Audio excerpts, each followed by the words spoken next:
సంగారెడ్డి జిల్లా కేంద్రంలో తెలంగాణ రక్షణ సేన టీఆర్ఎస్ ఆధ్వర్యంలో జెండా పండుగ కార్యక్రమాన్ని అత్యంత వైభవంగా నిర్వహించారు. ఈ కార్యక్రమానికి ముఖ్య అతిథిగా విచ్చేసిన కల్వకుంట్ల కవిత గారు పార్టీ జెండాను ఆవిష్కరించారు. ఈ సందర్భంగా సభలో ఆమె మాట్లాడుతూ సంగారెడ్డి జిల్లాకు గొప్ప చరిత్ర ఉందని, 1969 తెలంగాణ ఉద్యమానికి ఈ గడ్డే కేంద్ర బిందువుగా నిలిచిందని గుర్తు చేశారు. యువత ఉద్యమ చరిత్రను తెలుసుకోవాలని ఆమె పిలుపునిచ్చారు. ప్రజల శ్రేయస్సు కోసమే తెలంగాణ రక్షణ సేన పార్టీని స్థాపించామని, పేద మరియు మధ్యతరగతి ప్రజలకు ఉచిత విద్య, వైద్యం అందించడమే లక్ష్యమని తెలిపారు.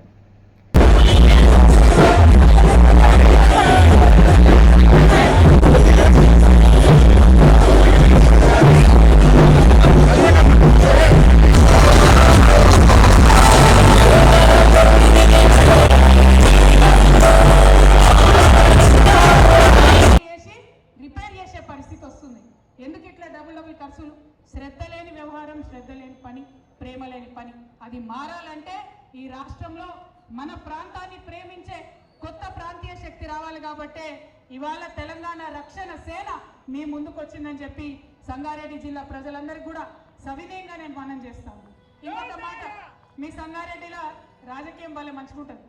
ఆడ జగ్గారెడ్డి సాబ్ ఉంటాడు, ఇటు రఘునందన్ రావు ఉంటాడు, అట చింత ప్రభాకర్ గారు ఉంటారు, ఈ పక్క దామోదర్ రాజనరసింహ గారు ఉంటారు, ఆ పక్క హరీష్ రావు ఉంటారు. చూడడానికి వీళ్ళందరూ వేరే వేరే పార్టీలలో ఉంటారు, కానీ మొత్తం అంతా మ్యాచ్ ఫిక్సింగే. కంప్లీట్ కలిసి ఉంటారు అందరూ. కార్యకర్తల పరిస్థితి ఏంటంటే ఎవరి దగ్గరికి పోతే ఎవరికి మ్యాటర్ తెలుస్తుంది అర్థం కాని పరిస్థితి ఉంటుంది. కాబట్టి అటువంటి మ్యాచ్ ఫిక్సింగ్ రాజకీయాలు మానుకోవాలి. ఎందుకు మానుకోవాలంటున్నట్టే, జహీరాబాద్ డెవలప్ అవుతున్నది, కొంత ఎదుగుతున్నది.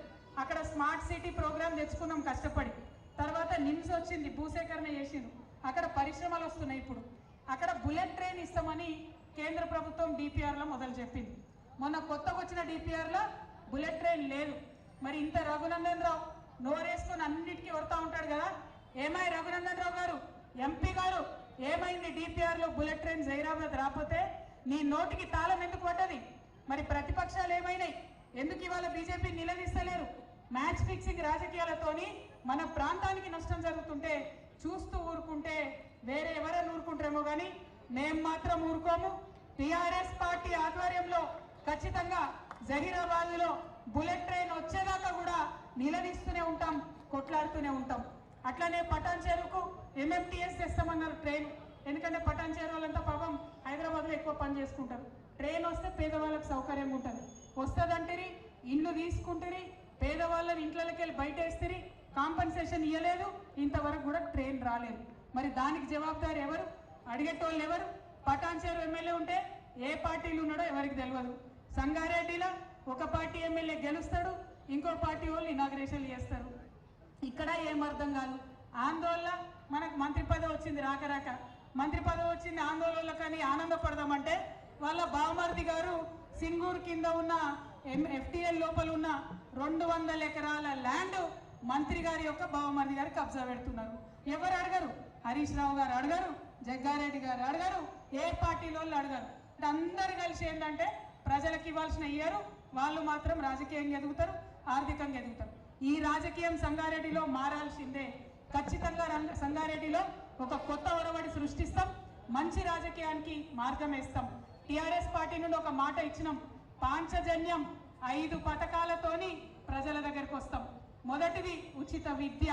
ప్రైవేట్ అయినా సరే, మీ పిల్లగాడు పిల్ల ఎంత చదువుకున్నా సరే మీ జేబులకెళ్ళి ₹1 ఖర్చు పెట్టకుండా చూసుకునే బాధ్యత నాది అని మాట ఇస్తా ఉన్నా. రెండవది ఉచిత వైద్యం. ఎన్ని లక్షలు ఖర్చు అయినా, ఎంత పెద్ద రోగం వచ్చినా మన తెలంగాణలో ఏ ప్రైవేట్ హాస్పిటల్కి మీరు పోయినా రాజాల లెక్క తీసుకుపోవాలి, వైద్యం చేయాలి, ఇంటికి పంపించాలి, మాట ఇస్తా ఉన్నాం.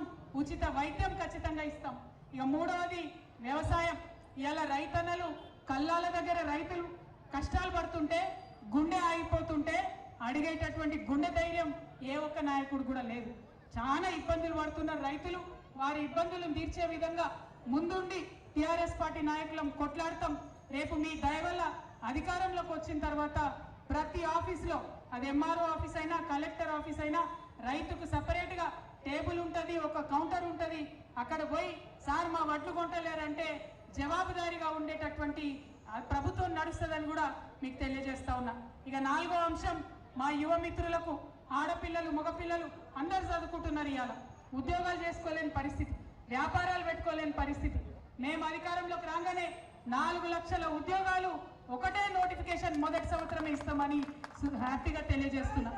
అదేవిధంగా వ్యాపారాలు చేసుకోవాలనే పిల్లలకి 2 లక్షల నుంచి 20 కోట్ల వరకు కూడా బ్యాంకులతో సంబంధం లేకుండా డైరెక్ట్గా రుణం ప్రభుత్వం ఇస్తుంది. మీరు పెట్టుకునే వ్యాపారాలకు వెన్నుదన్నుగా మేము నిలుస్తామని సందర్భంగా తెలియజేస్తున్నాం. 5వది ఆఖరిది అతి ముఖ్యమైనది సామాజిక న్యాయ తెలంగాణ సాధించాలి. ఇవాళ తెలంగాణ వస్తే సబ్బండ వర్గాలకు అధికారం వస్తుంది అనుకున్నాం. ఎస్సీలకైనా ఎస్టీలకైనా బీసీలకైనా అవకాశాలు వస్తాయి అనుకున్నాం. కానీ ఆ పరిస్థితి కనబడతలేదు.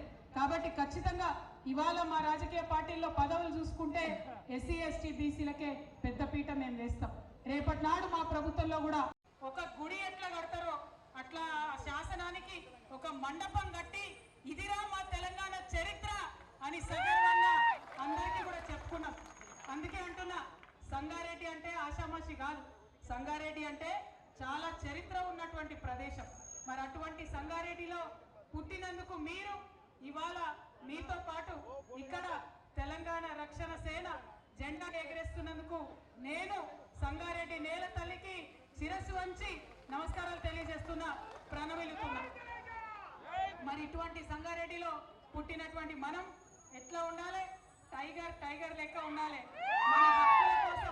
మన హక్కుల కోసం, మన ప్రజల కోసం, మన ఉద్యోగాల కోసం, మన వనరుల కోసం, మనకు రావాల్సిన ప్రతి ఒక్క అంశం కోసం పిడికిలి బిగించి కొట్లాడడానికి సిద్ధంగా ఉండాలి.